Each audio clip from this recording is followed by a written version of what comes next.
할렐루야. 요즘 축구를 보면 손흥민 선수에 대한 이야기가 참 많습니다. 축구와 관련된 이야기보다는요, 그의 신변에 관련된 이야기가 참 많습니다. 이제 손흥민 선수가 토트넘 그 구단에서 계약이 이제 만료가 됩니다. 그러면 계약이 만료된 다음에 어느 구단으로 가게 될까? 그것이 초미의 관심사입니다. 가장 베스트는요, 이 토트넘 구단과 다시 재계약을 하는 겁니다. 재계약을 해서 그 구단에서 레전드로 남고 그렇게 멋지게 은퇴하는 것이 가장 베스트입니다. 근데 최근에 이게 쉽지가 않습니다. 왜냐? 이 손흥민 선수의 실력 때문에 그렇습니다. 이 손흥민 선수의 실력이 예전만 못합니다. 그래서 이 토트넘 구단이 재계약을 해야 되나 말아야 되나 굉장히 고민을 하고 있습니다. 프로축구나 다른 종목의 이 프로팀들을 보면요, 이 선수를 평가할 때 스탯이라는 것을 중요하게 생각합니다. 이 선수의 어떤 능력, 자질, 이런 뜻입니다. 이 스탯이라는 것을 볼 때 두 부분을 봅니다. 좋은 스탯을 보고요, 또 나쁜 스탯을 봅니다. 좋은 스탯이라는 것은 이 손흥민 선수가 골을 얼마나 넣느냐, 어시스트를 얼마나 하느냐, 그리고 그 안에서 얼마나 해집고 다니느냐, 이걸 보는 것이 좋은 스탯이고요. 그 나쁜 스탯이라는 건 뭐냐면 공을 가지고 있다가 몇 번을 빼앗기느냐, 그리고 공을 가지고 슛을 쐈는데 얼마나 잘 안 들어가느냐, 그 안에서 영향력을 얼마나 보이느냐, 이것을 평가합니다. 그래서 그 양쪽을 다 합산을 해서 이 선수의 최종 스탯을 평가합니다. 이 좋은 스탯은 플러스로 작용을 하고요, 이 안 좋은 스탯은 마이너스로 작용해서 서로 마이너스 플러스가 상쇄가 돼서 최종 스탯이 나옵니다. 그러면 이 선수가 얼마만큼의 값어치를 하느냐, 이렇게 평가가 됩니다. 이 평가에서 손흥민 선수가 좋은 평가를 받지 못해서 지금 고전을 하고 있습니다. 우리가 세상에서 하나님의 축복을 받고 축복의 사람이 되기 위해서는요, 축복의 스탯이 필요합니다. 축복의 스탯이라는 것도 똑같이 두 개로 나눠집니다. 하나님 앞에 축복받을 행동을 해서 축복의 스탯이 또 쌓여야 하고요, 또 반대로 하나님 앞에 심판받을 짓을 하지 않아서 심판받는 그 스탯을 줄여나가야 됩니다. 우리 인간이 항상 좋은 일, 그리고 착하게, 그리고 하나님 안에 선하게 살아가면 얼마나 좋겠습니까? 그런데 그거는 불가능합니다. 누구나 선한 행동을 하며 살아가지만 누구나 하나님 앞에 불순종의 행동, 그리고 어쩔 수 없이 또 실수나 고의로 심판받을 행동을 하면서 살아가는 것이 우리 인간의 모습입니다. 그런 두 가지 모습을 갖고 있는 인간이 하나님 앞에서 복을 받기 위해서는 이 관리를 두 가지 다 잘 해줘야 됩니다. 하나님 앞에 복받을 일도 참 잘해야 되지만 복 받지 못할 일도 참 잘 다스려 나가야 최종적인 복이 축복이 될 수가 있고요, 풍성한 은혜가 될 수 있는 겁니다. 그러면 축복받을 짓, 축복의 스탯이라는 것은 무엇인가? 성경에 적혀진 대로 행동하는 겁니다. 하나님의 말씀을 청종하라 그러면 청종하는 것이고요, 하나님의 말씀을 듣고 좌로나 우로나 치우치지 말라 그러면 치우치지 않는 겁니다. 말씀을 마음으로 믿어 의에 이르고 입으로 시인하여 구원에 이른다 하면 말씀을 그대로 마음속에 받아서 입으로 말씀을 늘 되뇌이면서 살아가는 것이요, 복된 삶이고 축복의 스탯을 높여가는 삶인 것입니다. 그렇다면 이 반대로 이 심판의 스텝을 줄인다는 것은 어떤 것일까? 이 삶 속에서 어떤 나쁜 것들, 예를 들어 우리가 우상을 숭배하는 일들이 있지 않습니까? 그러니까 우상을 꼭 그 어떤 금신상이나 어떤 불상이나 이런 것에 섬긴다고 해서 우상을 섬기는 것이 아니라 하나님보다 더 우선순위를 두는 것들, 그런 것들을 은연중에 그런 마음들을 줄여나가는 것이 심판의 스탯을 줄여나가는 것입니다. 그리고 사람과의 관계 속에서 내가 생각지도 못한 어떤 세상적인 말들이라든지 또 그 사람을 어렵게 하는 말들이라든지 또 그 안에서 여러 가지 다툼이라든지 이런 것들을 줄여나가는 것, 그런 것들이 이 심판의 스탯을 줄여나가는 일이다라고 볼 수 있습니다. 오늘 제가 이 축복의 스탯과 이 심판의 스탯을 이야기하는 것은 오늘 읽었던 말씀에 그 이야기가 나오기 때문에 그렇습니다. 이스라엘 자손들이요, 자기들이 보기에는 좋은 일이라고 하는 일을 했는데 그 일 속에 부정적인 일들이 담겨져 있습니다.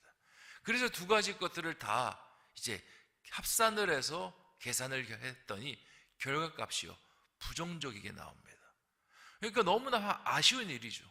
자기가 좋은 일을 가지고 선한 마음을 가지고 했던 일인데 나중에 손실을 따져보니까 실이 훨씬 더 많은 겁니다.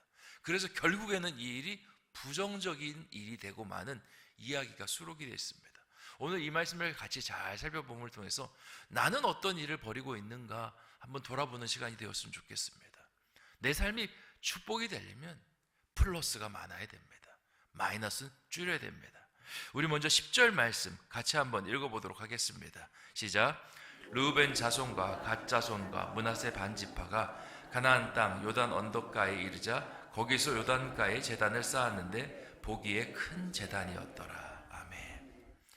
자, 르우벤 자손, 갓 자손, 므낫세 반 지파가 이제 요단 서편에 자리를 잡습니다. 자, 요단강을 기점으로 요단 서편은요, 모세가 있을 때에 이미 다 거기를 점령을 했습니다. 그리고 르우벤, 므낫세 반입니다. 므낫세의 절반은 또 반대쪽에서 지파의 자리를 잡습니다. 갓 지파가 땅을 얻습니다.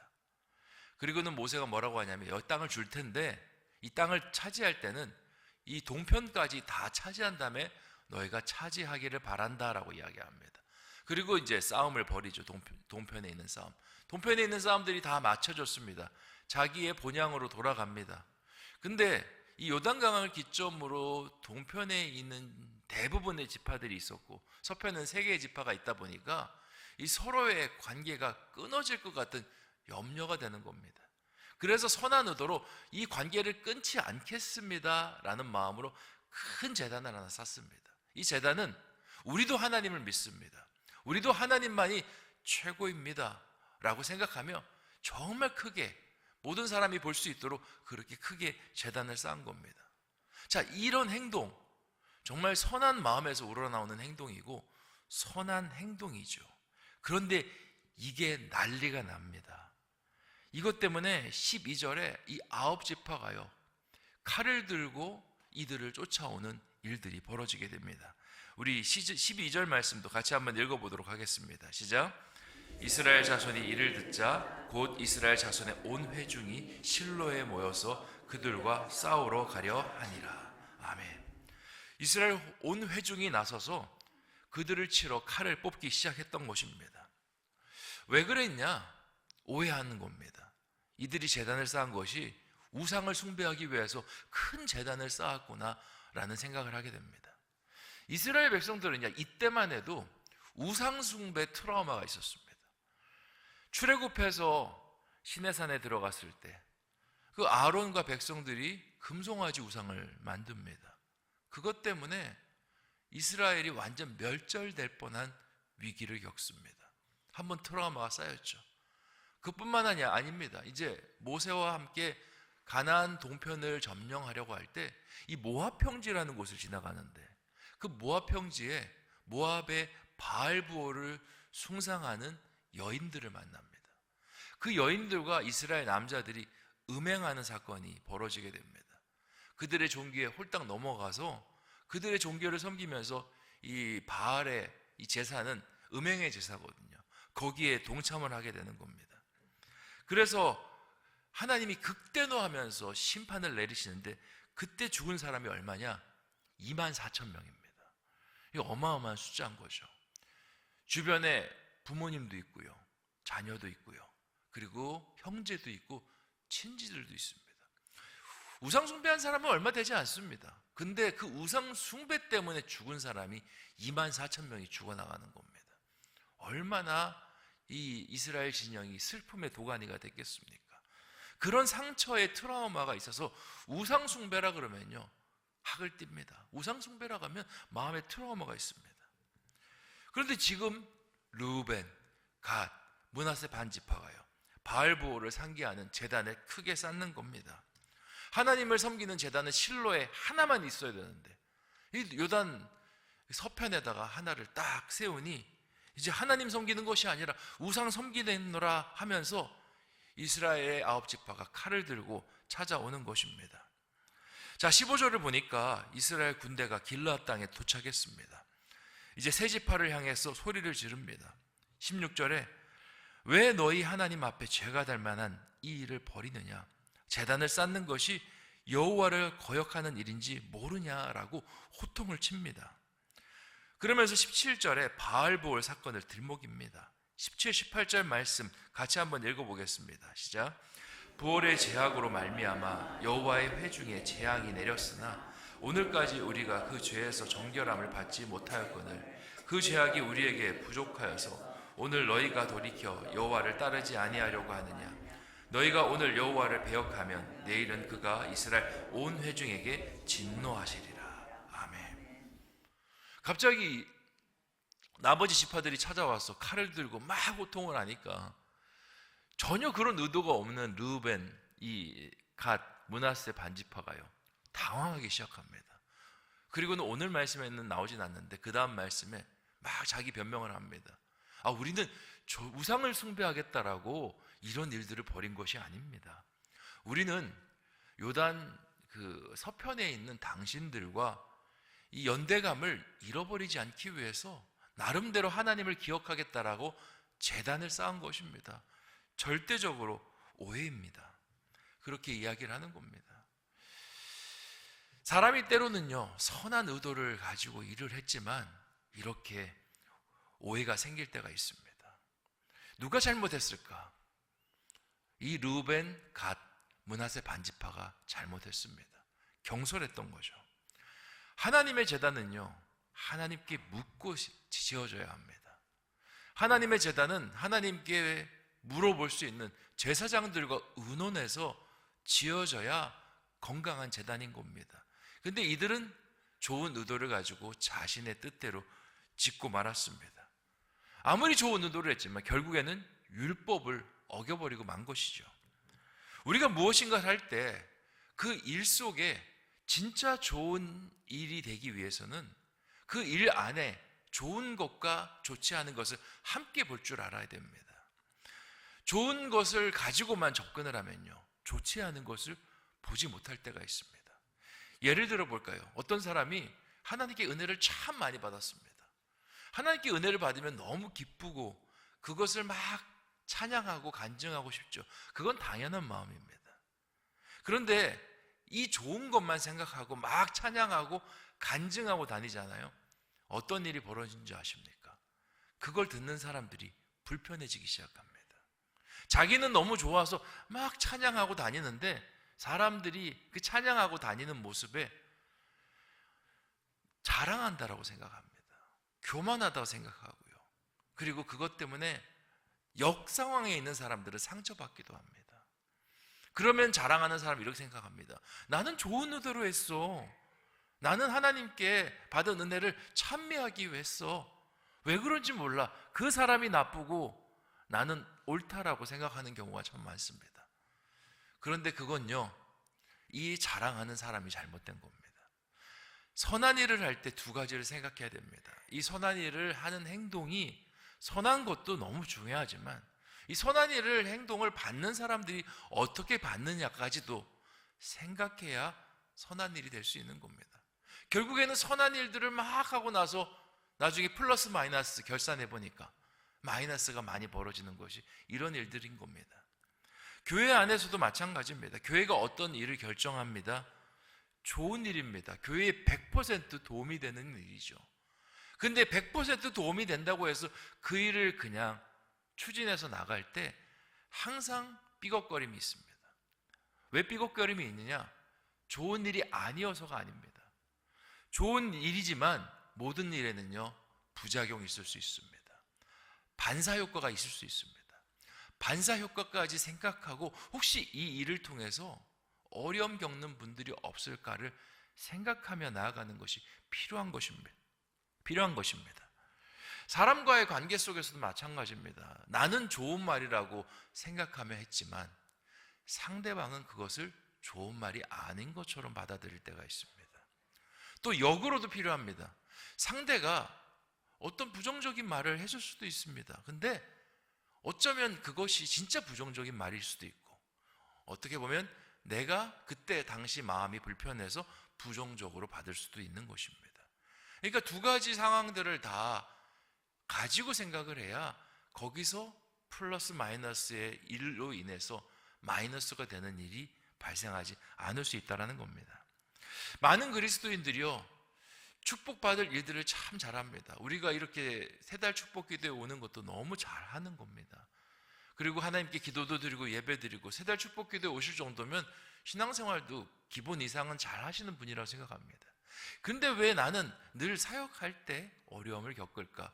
나는 왜 여러 가지 교회의 일을 열심히 하는데 어려움을 겪을까?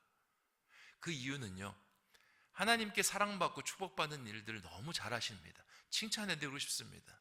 근데 마이너스를 생각하지 못하고 나아가는 그런 어려움들 때문에 문제가 생기는 겁니다. 그래서 우리의 삶 속에 진짜 플러스의 축복이 플러스로 계속 쌓이려면 두 가지를 함께 생각하는 겁니다. 이 일을 하면서 어려워질 이야기 생각도 같이 하는 겁니다. 사람과의 대화를 하면서 이 사람이 불편해하는 것도 같이 생각하며 나가는 겁니다. 그걸 세상적인 말로는요, 배려라고 합니다. 그리고 그 사람을 사랑하는, 하나님 사랑하고 이웃 사랑하는 하나님께서 말씀하신 이유와 근거가 되는 것입니다. 이번 달 이 세 달 축복 기도의 말씀에는 이 말씀을 한번 붙잡고 살아가셨으면 좋겠습니다. 축복받을 것도 잘하는 것 필요하지만 심판받을 것, 화를 만들어내는 것을 최소한으로 줄여가겠다라고. 우리 여기 계신 분들은 플러스는 너무 잘하시니까 이번 한 달은 마이너스만 신경 쓰며 살았으면 좋겠습니다. 내가 혹시라도 저 사람에게 상처를 주진 않을까? 내가 이 일을 하면서 상처가 되지는 않을까? 그렇게 잘 다스려 나가면서 하나님의 축복이 정말 플러스로 많아지는 하나님의 성도 되시기를 주님의 이름으로 축원드립니다. 같이 기도하겠습니다. 주신 말씀 생각하며 함께 기도하기를 원합니다. 오늘 르우벤, 갓, 므낫세 반지파가 선한 의도로 한 일을 봤습니다. 이스라엘의 연대감을 절대 끊어지지 않겠다라는 결단, 그리고 우리 지파들은 하나님만 섬기겠노라 생각하며 큰 제단을 쌓았습니다. 사람들이 서로 이야기할 때, 이 세 지파가 이야기할 때 서로 칭찬하는 이야기였을 겁니다. 너무 좋은 생각이다, 너무 잘됐다, 그리고 건설되고 나서 너무 뿌듯하다라는 생각이 들었을 겁니다. 근데 이게 이스라엘에 큰 분란을 일으킵니다. 좋은 것만 생각해서 나쁜 것을 생각하지 못했던 그 과오 때문에 생겨난 일입니다. 우리의 인생 속에서 축복된 것을 참 많이 하지만 우리가 또 축복되지 않는 것들을 많이 함을 통해서 그것을 깎아먹을 때가 참 많습니다. 주님, 이번 달에는 축복된 것을 많이 쌓게 해주시고 동시에 축복되지 않은 것들은 줄여나가는 우리가 되게 하여 주시옵소서. 그렇게 기도하시고요, 또한 나라와 민족을 위해서 기도하기를 원합니다. 하나님, 나라가 참 많이 어렵습니다. 주님께서 우리 나라 가운데 또 나라 백성들에게 위로하여 주시옵소서. 또 사랑으로 그 딱딱해진 마음, 냉랭해진 마음을 어루만져 주시옵소서. 우리가 서로 한 민족입니다. 서로를 품고 사랑해주고 이해해주지 않으면 우리가 누구에게 이해를 받겠습니까? 서로가 사랑해주고 이해해주는 민족이 되게 하여 주시고, 또 우리 민족의 자랑은 하나님이었습니다. 하나님이 보호하사 우리나라 만세, 그것을 찾아가는 우리 나라와 민족 되게 하여 주시옵소서. 우리 또 장로님들을 위해서 기도해 주시기를 원합니다. 우리 7분의 시무 장로님, 하나님께서 주신 귀한 사역들 감당하고 계십니다. 사역들이 작지 않습니다. 주님께서 힘 주시고 능력 주시고 그 일들 잘 감당할 수 있도록 기도해 주시고, 또 우리 원로 장로님, 은퇴 장로님, 그 일들을 감당하시다가 또 은퇴하셨습니다. 하나님께서 늘 건강 주시고 지혜 주시고 또 기도의 능력 주시고 또 늘 정말 신앙의 모범이 되는 귀한 장로님이 될 수 있도록 우리 주신 말씀과 나라와 민족과 우리 장로님들을 위해서 같이 합심으로 기도하도록 하겠습니다. 좋으신 아버지 하나님 감사합니다. 오늘 우리에게 중요한 말씀을 주셨습니다.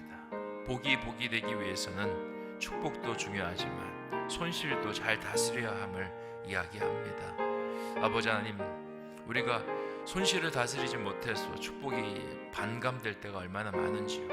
오히려 축복이 손해로 끝날 때가 얼마나 많은지요. 주님, 잘 다스리게 해주시고 정말 플러스는 충만히, 마이너스는 최소한으로 만들어갈 수 있도록 인도하여 주시옵소서. 나라가 어지럽습니다. 민족이 서로 나뉘어져 있습니다. 주님, 위로하여 주시옵소서. 뭔가 삶이 잘 풀리지 않고 상황이 어려우니까 마음이 자꾸 더 강팍해지는 것 같습니다. 나부터도 그렇습니다. 아버지 하나님, 온전한 시선을 가지면 좋은데 삐딱해진 시선을 가질 때가 참 많습니다. 좋은 의도를 좋게 받아들이지 못할 때도 참 많습니다. 주님, 내가 먼저 품고 이해하고 나아가는 사람이 되게 해주시고 그런 대한민국이 될 수 있게 해주시고 그런 위정자들이 되게 해주시옵소서. 또한 아버지 하나님, 우리나라는 하나님이 보호하사 우리나라 만세입니다. 하나님을 다시 뜨겁게 만나는 나라 되게 해주시옵소서. 우리 장로님들 가운데 함께 해주셔서 정말 우리 시무 장로님들 지혜와 능력이 충만하여서 교회에 맡겨진 일들, 하나님께서 사명으로 주신 일들 잘 감당하게 해주시고 또한 아버지 하나님, 우리 원로 은퇴 장로님들 늘 믿음의 모범이 되게 해주시고 우리가 그분들을 따라갑니다. 아버지 하나님, 정말 지금도 하나님의 빛과 소금과 아버지 하나님 신앙의 기준이 되는 귀한 분들 될 수 있도록 주여 인도하여 주시옵소서. 우리 세대 축복 기도에 오신 우리 성도님들 축복하여 주시고 늘 하나님께서 함께 해주시고 은혜가 충만할 수 있도록 도와주시옵소서. 간절합니다.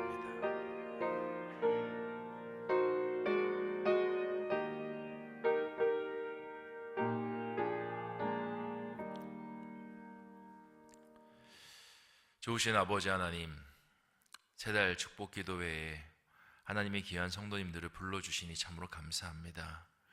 한 사람 한 사람 머리에 손을 얹어주시고 하나님께서 축복으로 기름 부어 주시옵소서. 너무 귀한 분들입니다. 믿음이 너무 신실하신 분들입니다.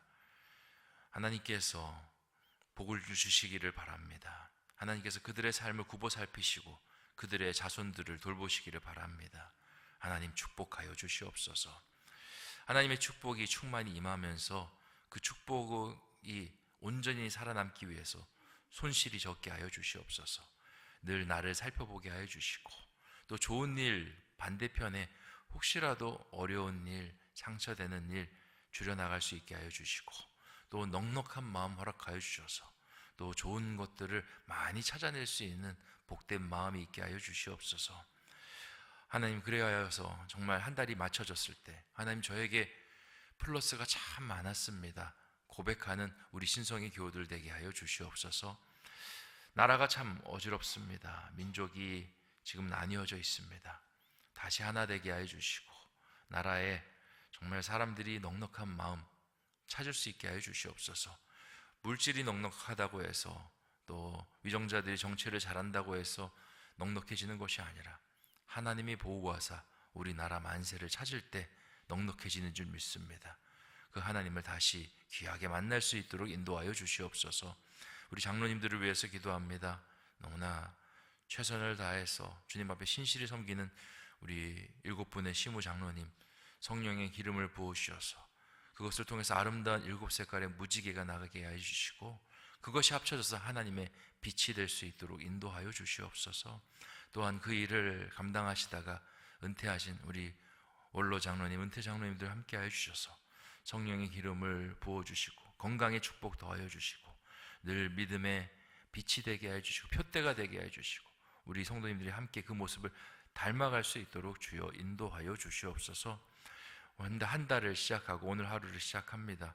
우리 성도님들의 삶 가운데 동행하여 주시고 구름기둥으로 불기둥으로 하나님의 축복의 손으로 사랑의 손으로 늘 동행하여 주시옵소서. 지금은 우리 구주 예수 그리스도의 은혜와 하나님 아버지의 극진하신 사랑하심과 성령님의 감동감화 내주 교통하심이 주 안에서 진정으로 플러스 마이너스를 계산한 후에 정말 축복된 삶이 가득하였습니다. 그렇게 고백하기를 소원하는 우리 신성의 교우들 머리 위에, 그들의 가정 위에, 생업 위에, 기도 제목 위에, 모든 삶의 자리 위에 이제부터 영원토록 함께하여 주시기를 간절히 축원하옵나이다. 아멘.